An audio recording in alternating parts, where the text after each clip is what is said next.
વાત વડોદરાની કરીએ, જ્યાં કોંગ્રેસ ઉમેદવાર અમીર રાવત ફોર્મ ભરવા માટે પહોંચ્યા। વોર્ડ નંબર 1 માંથી અમીર રાવતને કોંગ્રેસે ટિકિટ આપી છે। વોર્ડ નંબર 1 માં પૂર્વ નગરસેવકના જહા દેસાઈના પત્ની સોના દેસાઈને પણ ટિકિટ આપવામાં આવી છે। ત્યારે વડોદરામાં ભાજપે કુલ 53 નવા ચહેરાને ટિકિટ આપી છે। આ તરફ ભાજપે માત્ર 16 કોર્પોરેટરને રિપીટ કર્યા। વડોદરાના 19 વોર્ડના 76 ઉમેદવારોની યાદી જાહેર થઈ ચૂકી છે, જેમાં 9 મહિલા કોર્પોરેટરને ફરી ટિકિટ અપાઈ છે। પૂર્વ કોર્પોરેટર, પૂર્વ એમએલએના પરિવારજનોને પણ ટિકિટ આપવામાં આવી છે। વડોદરા વોર્ડ 1 માં અમીર રાવતને ટિકિટ મળી છે, ડોક્ટર નિકુલને ટિકિટ મળી છે અને આપ જોઈ શકો છો અત્યારે તેમનું ભવ્યથી ભવ્ય સ્વાગત થઈ રહ્યું છે। મોટી સંખ્યામાં જે લોકો છે તેમને અહીંયા ફૂલહાર પહેરાવી રહ્યા છે। તો સાથે અમીર રાવતે સ્પષ્ટતા કરી છે કે તેઓ જીતનો વિશ્વાસ વ્યક્ત કરી રહ્યા છે।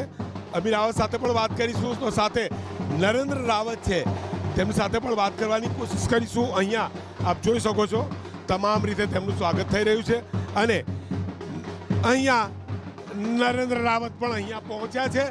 નરેન્દ્ર રાવત પણ પહોંચ્યા છે અને તેમની સાથે આપ વાત કરવાની કોશિશ કરીશું।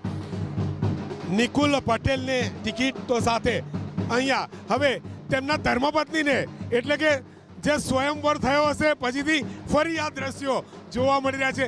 બંને ખૂબ જ ખુશ છે, બંનેની સાથે વાત કરવાનો પ્રયાસ કરીશું। સર્વપ્રથમ તો નરેન્દ્ર રાવત ખૂબ જ ખુશ લાગી રહ્યા છે, શું કહેશો? વર્ષો પહેલા માળા પહેરાવી હતી, ફરી એકવાર અત્યારે ખૂબ ખુશ છો, બેનને ટિકિટ મળી છે। આપ જાણો છો કે દરેકના જીવનમાં લગ્ન પ્રસંગ પછી આવી ઘટનાઓ બહુ ઓછી બનતી હોય, પરંતુ વાસ્તવિકતા એ છે કે અમે બંને જાહેર જીવનને સમર્પિત થયા છે અને આ જાહેર જીવનનો મેં હાર પહેરાવ્યો છે અને એક જવાબદારી છે કે લોકોની અપેક્ષાઓ પૂરી પાડે, લોકોની સાથે રહી લોકોના પ્રશ્નો ઉકેલે। આ એક રાજનીતિક જીવનની અમારી સફર છે। હવે લોકો સાથે નરેન્દ્રભાઈની પણ જવાબદારી તમારી પર વધી રહી છે, ટિકિટ મળી છે, શું કહેશો? સૌપ્રથમ તો પક્ષનો આભાર વ્યક્ત કરું છું।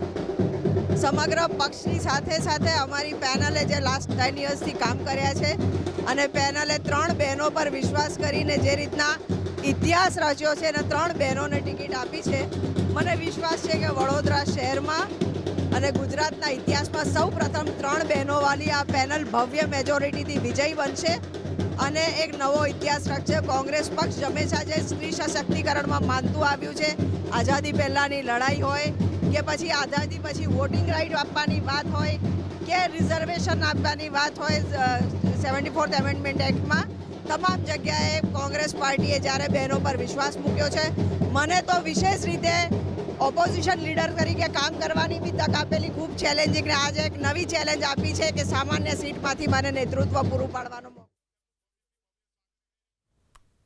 મારા હસબન્ડે છેલ્લા 10 વર્ષથી વોર્ડ નંબર 1 માં ખૂબ જ કામ કર્યા છે। કોંગ્રેસ પાર્ટીએ અમારી પર ભરોસો મૂકી મને ટિકિટ આપી છે, તો હું આજે ફોર્મ ભરવા તૈયાર છું અને મારા મતદારોને વિનંતી કરું છું વોર્ડ નંબર 1 નાને કે આવનારા 26 એપ્રિલે મને એમનો કિંમતી વોટ આપી મને અને મારી પેનલને વિજય અપાવે।